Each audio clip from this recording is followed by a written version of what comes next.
পঞ্চম শ্রেণীর শিক্ষার্থী বন্ধুদের স্বাগত জানাচ্ছি। আজকে তোমাদের সামনে একটি খাতা নিয়ে হাজির হয়েছি। যে খাতাটা দেখতে পাচ্ছ, যে বাংলা বিষয়ের একটি পঞ্চম শ্রেণীর শিক্ষার্থী বন্ধুর একটা খাতা রয়েছে, যে খাতায় সে 96 মার্কস পেয়েছে। অর্থাৎ সে এই খাতাটা কিভাবে লিখেছে এবং কোথায় সে 4 মার্ক কম পেয়েছে এ বিষয়ে তোমাদের একটু ধারণা দেব, যাতে তোমাদের এই খাতা দেখে তোমাদের কিছুটা উন্নতি হয়। তো চলো বন্ধুরা, এই খাতাটি যে যার খাতা, সে কিন্তু বরিশাল জেলা স্কুলের একজন ছাত্র। তো চলো আমরা একটু খাতাটা দেখি। তো এখানে দেখা যাচ্ছে যে কবিতায় সে কিন্তু 10-এ 10ই পেয়েছে। এরকম 2 নম্বরে 5-এ সে 5ই পেয়েছে। 3 নম্বরে যে 12 মার্কের প্রশ্ন থাকে, সেখানে কিন্তু সে 12-র ভিতরে 12 পেয়েছে। এবং হাতের লেখা দেখতে পাচ্ছ যে ততটাও কিন্তু ভালো নয়, তো একটু পরিষ্কার পরিচ্ছন্ন থাকলেই সবচেয়ে ভালো হয়। আমরা দেখতে পাচ্ছি যে এইভাবে খাতা মোটামুটি হলেই হবে। হাতের লেখা যে খুব ভালো থাকতে হবে তা কিন্তু নয়। এখানে সে 8-এ 8 পেয়েছে, এখানে 5-এ 5 পেয়েছে। তারপরে এইখানেও যে এই যে তিরিক্ষি, এখানে শব্দার্থ 5-এ 5 পেয়েছে।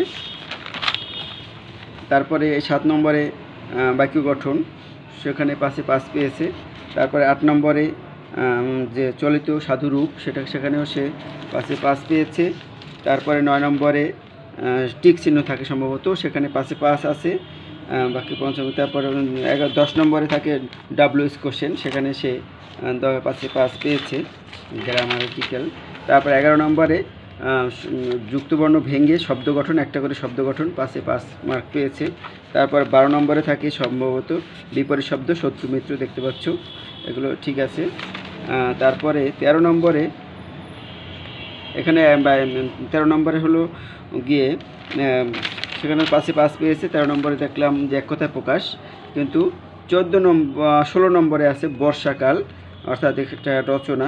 তো রচনাটাই দেখো, রচনাটাই কোথায় কি আছে, এই রচনায় গিয়েই কিন্তু সমস্যা। রচনায় কিন্তু সে 8 পেয়েছে, কিন্তু এইখানেই সে 10 মার্কস থাকে। এখানে 8-এ 10-এর ভিতরে 8 পেয়েছে। এইখানে কেন 10-এর ভিতরে 8 পেল, এটা একটু বিষয়, এটা একটু আমরা দেখব। এইখানে আমরা সেই কত পৃষ্ঠা লিখেছে, 1, 2, 3 পৃষ্ঠা রচনাটা লিখেছিল। তবে এখানে দেখো, এখানে কিন্তু এসে সে কবি বললেন, এখানে কিন্তু সুন্দর করে লিখতে পারেনি। এই যে এখানে কৃষক কবির একটা ভাষা ছিল, সেটা কিন্তু লিখতে পারেনি। এই কারণে কিন্তু সে এখানে কম পেয়েছে।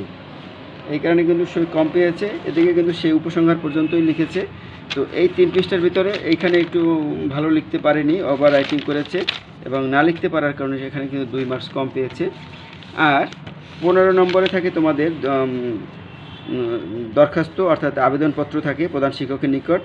এখানে বিদ্যালয় বড় বোনের বিবাহ উপলক্ষে 4 দিনের ছুটির চেয়ে আবেদন। এইখানে একটু কাটাছিটা হয়েছে, দেখতে পাচ্ছ। সে কিন্তু বরিশাল জেলা স্কুল লিখে ফেলেছে। আসলে যদি তোমাদের স্কুলের নাম দেওয়া থাকে, সেই স্কুলের নাম দিয়েই লিখতে হবে। সে কিন্তু এখানে ভুলে নিজের স্কুলের নাম প্রথমে লিখেছিল। তারপরে আর মোটামুটি ঠিক ছিল। এইখানে কিন্তু 5 মার্কের এই অ্যাপ্লিকেশনটি, সে কিন্তু এখানে 3 মার্ক পেয়েছে। এইখানে কিন্তু এই একটু ভুলের কারণে তাকে কিন্তু 2 মার্ক কম দেওয়া হয়েছে। তো এই 2 আর 2 4 মার্ক কম পেয়েছে। আর 14 নম্বরে থাকে ফর্ম পূরণ ঠিক আছে। তো এখানে সে 5-এ 5 পেয়েছে। তো আমরা বন্ধুরা দেখতে পেলাম যে একজন শিক্ষার্থী, তোমরা যারা পঞ্চম শ্রেণীতে রয়েছো, যে ভালো মার্কস পেতে হলে কোথায় কিভাবে করতে হয়, খুব একটা ভালো হাতের লেখা দরকার নেই। মোটামুটি একটু পরিষ্কার পরিচ্ছন্ন হয়ে যদি লিখতে পারো সঠিকভাবে, এবং বানান ভুল না যায়, তাহলে কিন্তু তোমরা 100-তে 100 পেতে পারো সবাই।